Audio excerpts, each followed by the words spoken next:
Hello, this is Ruth Ann. Welcome to my channel. This is my most current installment of Perfume Empties. These are just the bottles that I've gone through and completed in the last month or so.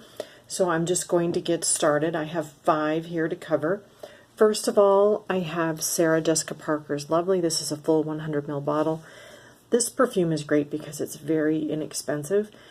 Priced in the low 20s. I usually make all my purchases on eBay from trusted sellers. So this is a perfume that I seriously misjudged when I first sampled it in the store. Thought it was very overrated, everyone on YouTube talking about it all the time. But it actually, after I actually broke down a bottle and wore it, found out that I was completely wrong. No perfume has ever deserved its name greater or better than Lovely. It truly is lovely. It's a white, musky, floral fragrance, and it projects. It's extremely pretty. It's very feminine, lasts for hours, up to 6 to 8 hours, even on a hot day. It's just the perfect scent. Go anywhere, do anything, any age. This would be one you could wear to a ball. You could wear this with the royal family. You could wear this in your garage cleaning up.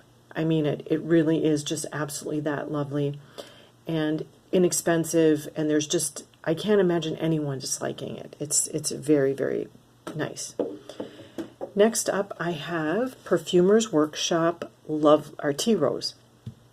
So this is an old school, came out in the 70s. This is a pure rose petal fragrance. This doesn't have any of the greens. It doesn't have any other floral notes. Now, technically, the manufacturer may have added other notes, but what I'm talking to you about is what it actually smells like and what it wears like. It's very linear. It's rose petals from beginning to end. It's got a wonderful burst of fresh rose petal. Like, imagine if you went into a floral shop and they had a bunch of long stem roses, and I'm not talking about the roses they have now that are all genetically modified and have no scent. I mean old school rose, like the roses that you have in France, perhaps, that they make perfume from, and you opened up the cooler in the floral shop, and you get this burst of red rose petals. That's exactly what this smells like. The closest thing I could come to that I can think of is the Oil of Olay Original Night Cream. When you put that on your face, there is an indistinct or very distinct rose petal scent. Old school, 1950s, 1960s. That's exactly what tea rose is. Absolutely gorgeous. Not for everyone. You really have to be a hardcore rose fan to wear this. But of course, I qualify for that. Very much also like Avon's To a Wild Rose that they discontinued, I think, back in the 80s. That was my grandmother's signature scent. And so I have a great love for rose petal perfumes. Lasts a good 6 to 8 hours.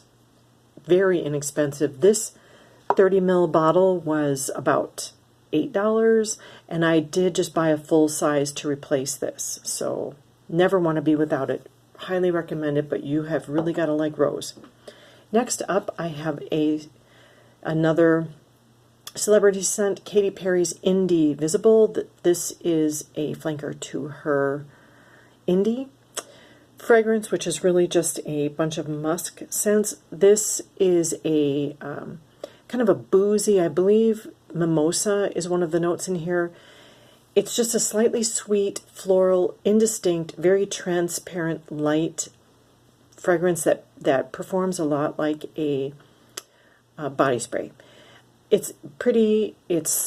I used it mostly as a room and bedding spray, spraying it in my room and on my bed before going to bed at night. It's very pretty, but it's nothing really groundbreaking or anything that I would recommend, and it doesn't last very well at all. So, but I am through with it, and now moving on. I have another celebrity scent. This is JLo Miami Glow. So the only fragrances I've ever tried from JLo are both her initial Glow and Miami Glow. I like them both equally. They're really not very similar either, in my opinion. This is suntan lotion, coconut, with a little bit of mint. So it smells a lot, and like how you would expect a tropical drink to taste. It's also really long-lasting. and it performs really well. This projects extremely well. When you spray it on, you definitely get noticed. Other people can smell it in an elevator. And it's just summer in a bottle. I found it this summer to be very, very enjoyable to wear. I had given up on it last summer. I was just done with it. And then I found this bottle when I was moving, and I went through the whole bottle in 2 months. So that's how much I enjoyed it. Highly recommend it.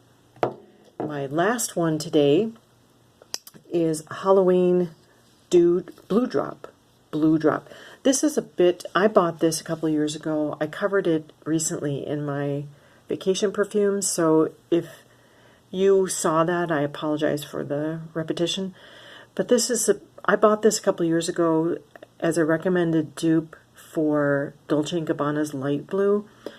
Now, I've never actually owned a bottle of Light Blue, I've heard too many bad things about it and about its performance to spend that kind of money on it. So I bought this instead.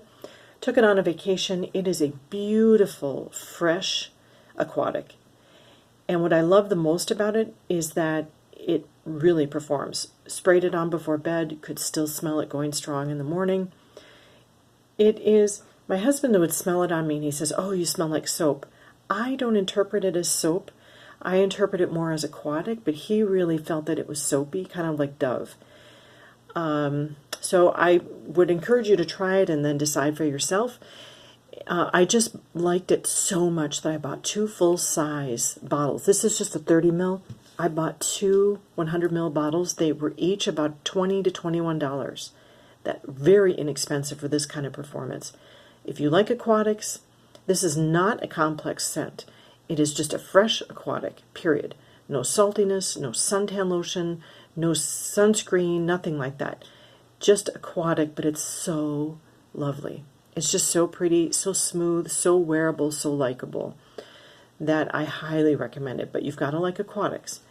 So that's it for my Empties video. And thank you so much for watching. I'll see you on the next one.